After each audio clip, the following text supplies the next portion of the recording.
You ask Tiger to solve. This deals with linear equations with one unknown. The final result is x equals 8/5. Let's solve it step by step. Simplify the expression. Group like terms. Multiply the coefficients.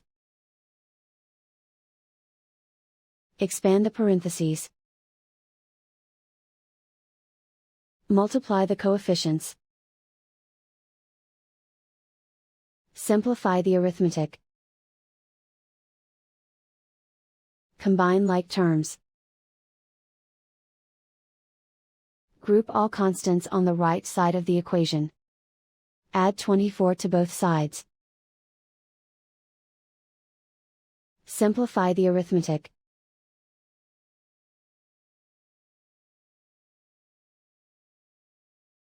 Isolate the x. Divide both sides by 15. Simplify the fraction. Find the greatest common factor of the numerator and denominator. Factor out and cancel the greatest common factor.